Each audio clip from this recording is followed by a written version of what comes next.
tikupasirani zimene Wayankhula President wakale wa dziko lino la Malawi Dr.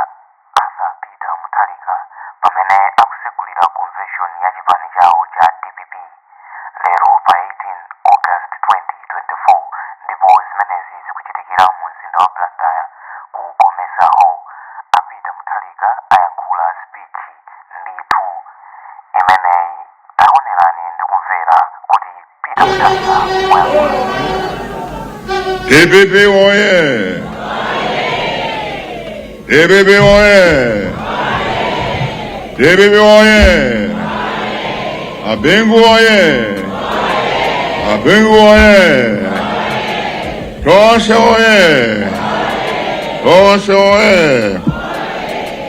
Your Excellency, Professor Muthalika, former President of the former First Lady of the Republic of Malawi. Sorry. I'm the former President of Satinuya, the former First Lady. Honorable Clement Male, Secretary General of the DPP, members of the Central Executive Committee present here, members of the National Governing Council present here, the 6 delegates present here, members of the Diplomatic Corps present here, Right Honorable Enopujihana, President of Afford, and all representatives of political parties present here, Honorable Iremia Jihana, Dr. Jane Answer SC, and all invited guests present here, members of the press, ladies and gentlemen. Muli nonse? Muli bwanji? Ine ndili bwino. Mwenele nonse? Muli makora? Ise tili makora. Nol monse? Moseliwa? Miano no seriwa. Ine mpiti no seriwa. Joyamba, before we start, I would like to invite you all to stand up for a minute of silence in honor of the late Vice President of this country, Dr. Salvos Klaus Rima, and the 8 brothers and sisters that perished in that tragic accident at Gangawa on July 10th, 2024. 1 minute, please.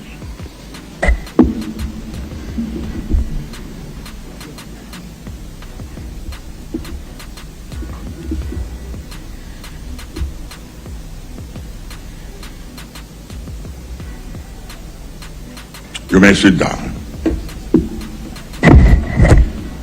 May their souls rest in eternal peace.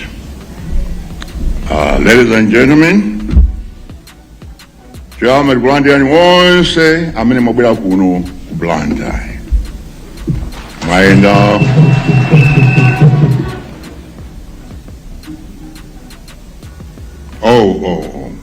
I already said representative of all political parties, that include UTM and UDF. Yeah. I consider it a great German Blantyre onse amene mabwera kuchokera. I'm sorry, my assistant says that I omitted UTM and UDF. I did not.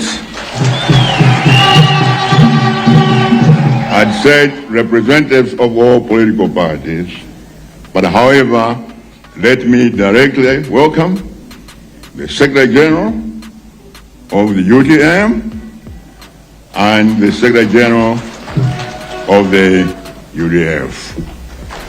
I welcome you and enjoy. We are very glad that you come to be with us and enjoy your stay here. And I look forward to you inviting us also at your conventions, and we will come there also. Now, let me say that, first of all, I consider this a great opportunity, an honor and privilege for me to preside over my third and last convention of the Democratic Progressive Party. I want to thank the DPP for giving the honor of leading this party for the last 12 years and also for the next 5 years, and also the honor of having me as your torchbearer for 3 consecutive elections. I'll always be grateful. Today we're going to be selecting new leaders, and I hope among those leaders, somebody who is going to succeed me will emerge. So I wish you well.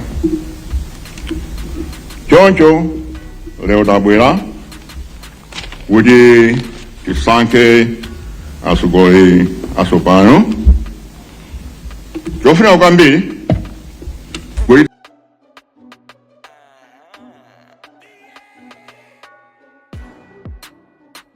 ife kumenya nkhondo pa 2025. Pali nkhondo yayikulu imene ikubwera pa 2025.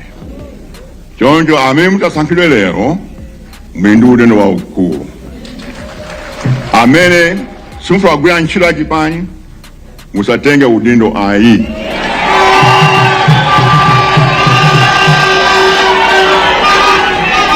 I don't want people who take positions only for decoration. Every position is functional. You are supposed to work for this party. So if you're not prepared to work with this party, withdraw your nomination.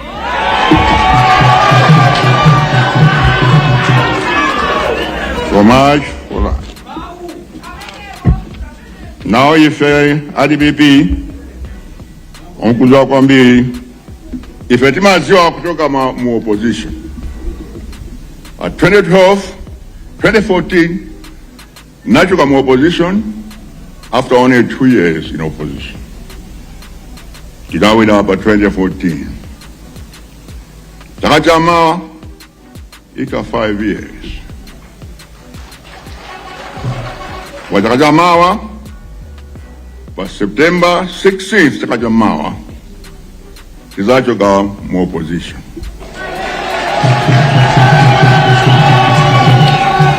Libo pa September 17th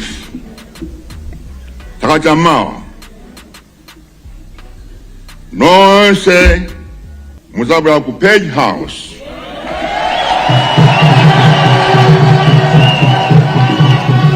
baja ba beach baja zasangala our victory. Inshallah. So much for that. Chipani cha DPP, cha MCP, cha Plagwende Saziko, you know. Owasa mkuziwa. Kuti pa 5 years zapitazi zinthu sikwenda bwino ayi kuno kumalawi. Kuno kuli njala, kuli mavuto, muzipata muliro Wayankhula, anthu akusauka, anthu akuvutika, komanso anthu akuzunzidwa.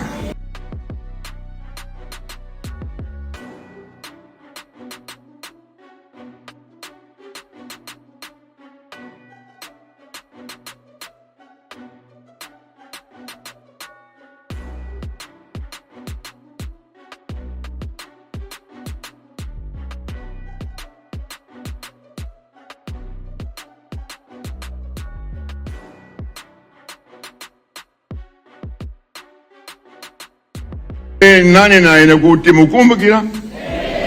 Nani akuti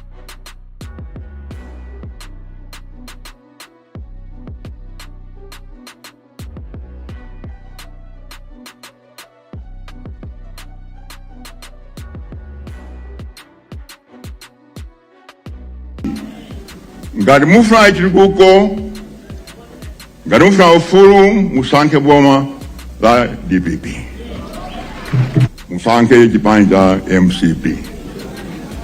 Kama mfuna nimveye netu yani, nosimuna mveye ambi, suna mveye.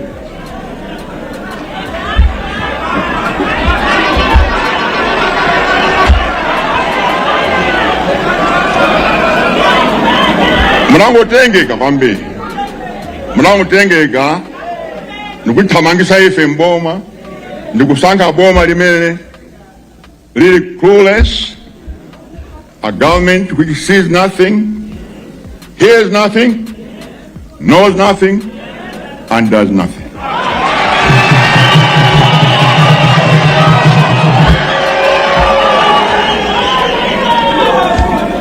A zero government,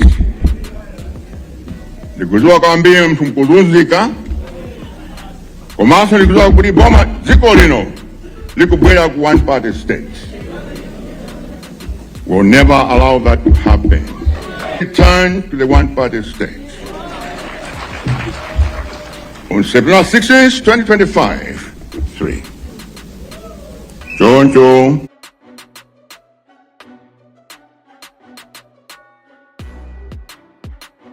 Ndi kansala wa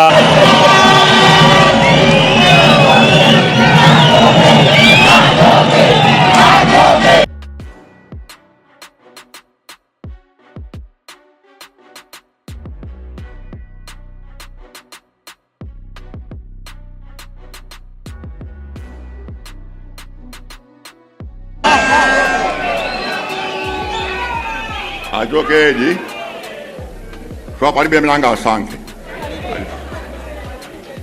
ngakhale munthu wokuti walezera apa mapoto 10 ambuye mtengeni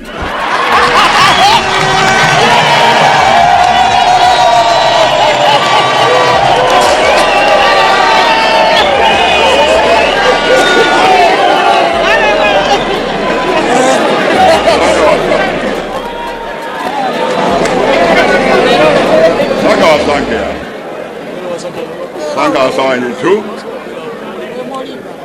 I'm going to have a green tower. Daniel chapter 5, verse 25. The many take over sin. My slow me so. My pesa good money pay. Ya ufumwanu.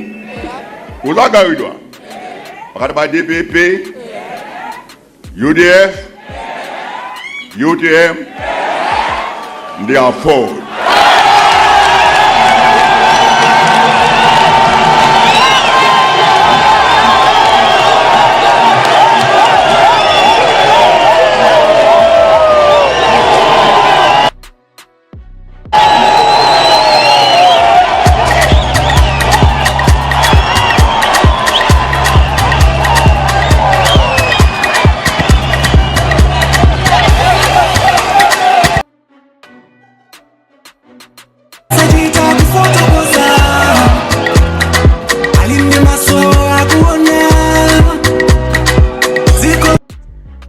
Omoso ndimene president wa chipani cha DPP wasegulira convention lero ndi speech yake yonena kuti MCP ituluke mboma chifukwa chokuti alephera makamaka.